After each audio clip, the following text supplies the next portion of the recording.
Call record ফাঁস। দুবাইয়ের জেলখানায় বসে হাসিনাকে ফোন করে কেঁদে কেঁদে একই বললেন বেনজির। সময়ের চাকা কতটা নির্মমভাবে ঘুরতে পারে এবং ক্ষমতার দম্ভ কিভাবে নিমিষেই ধুলোয় মিশে যেতে পারে তার সবচেয়ে জীবন্ত এবং শিহরণ জাগানো উদাহরণ আজ আমাদের চোখের সামনে। একসময় যার ইশারায় পুরো দেশের প্রশাসন কাঁপত, যার একটি কথায় আইন নিজের গতিপথ পরিবর্তন করত, যার কনভয়ের সাইরেন শুনলে সাধারণ মানুষ তো বটেই, অনেক রথী মহারথীরও বুকে কাঁপুনি ধরত, আজ সেই প্রতাপশালী সাবেক আইজিপি বেনজির আহমেদ বন্দি দুবাইয়ের এক অন্ধকার সেলে। একটি দেশের রাজনৈতিক পট পরিবর্তন যে কতটা নাটকীয় হতে পারে তা বাংলাদেশ দেখেছে সেই ঐতিহাসিক জুলাই গণ আন্দোলনের সময়, যখন রাজপথে লাখো জনতার বাঁধ ভাঙা স্রোত আর তীব্র আন্দোলনের মুখে তাসের ঘরের মতো ভেঙে পড়ল দীর্ঘদিনের পুরনো সরকার, দেশ ছেড়ে পালাতে বাধ্য হলেন সাবেক প্রধানমন্ত্রী শেখ হাসিনা। ঠিক তখনই নিজের পিঠ বাঁচাতে রাতের অন্ধকারে দেশ ছেড়েছিলেন বেনজির আহমেদ।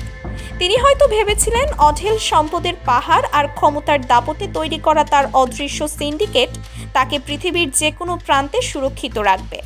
সিঙ্গাপুর, মালয়েশিয়া হয়ে তার গন্তব্য হয়েছিল মধ্যপ্রাচ্যের নিরাপদ আশ্রয়স্থল দুবাই।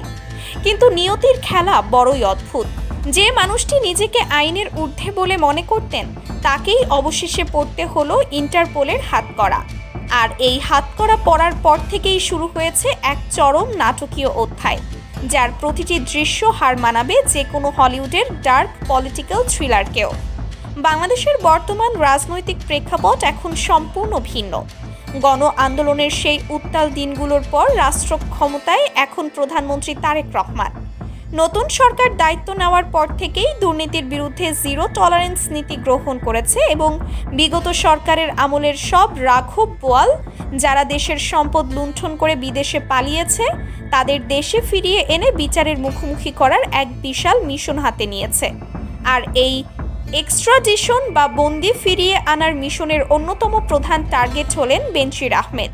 তাকে দেশে ফিরিয়ে আনতে জোরদার কূটনৈতিক তৎপরতা চালাচ্ছেন বর্তমান প্রধানমন্ত্রী তারেক রহমান।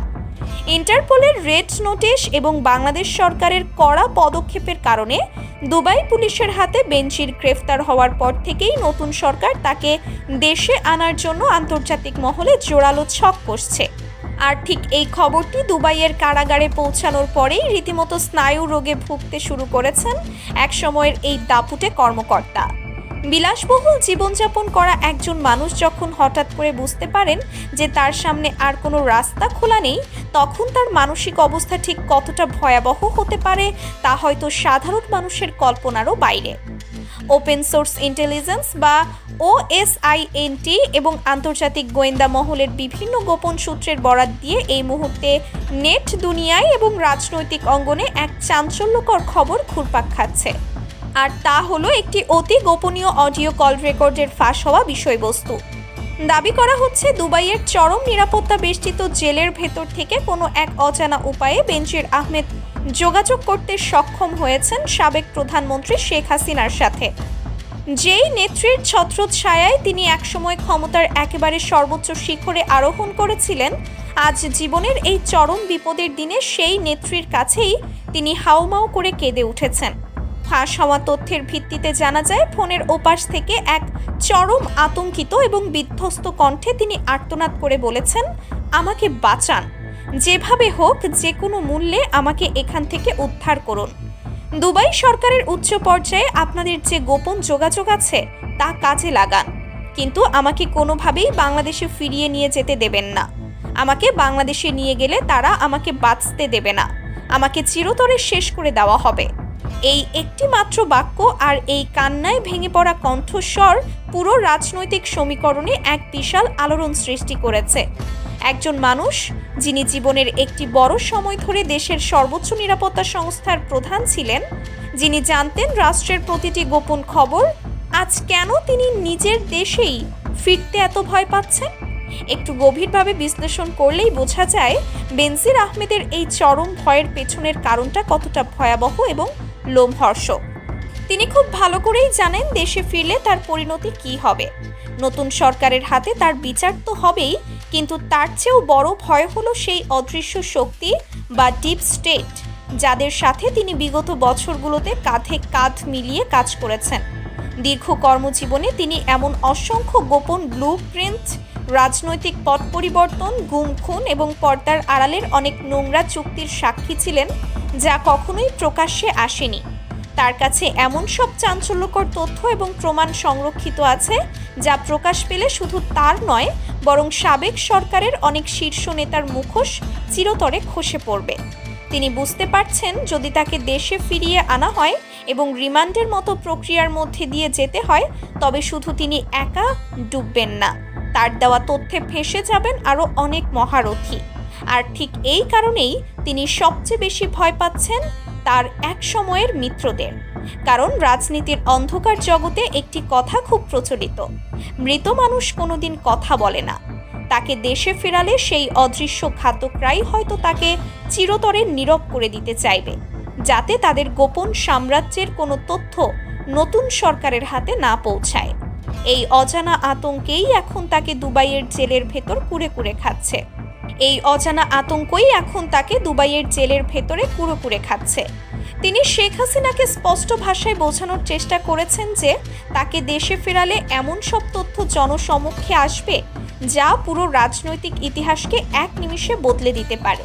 তাই তাকে বাঁচানোটা এখন শুধু বেনজির আহমেদের নিজের জন্য নয়, বরং সাবেক সরকারের অনেক বড় বড় নেতাদের অস্তিত্ব রক্ষার জন্য অত্যন্ত জরুরি।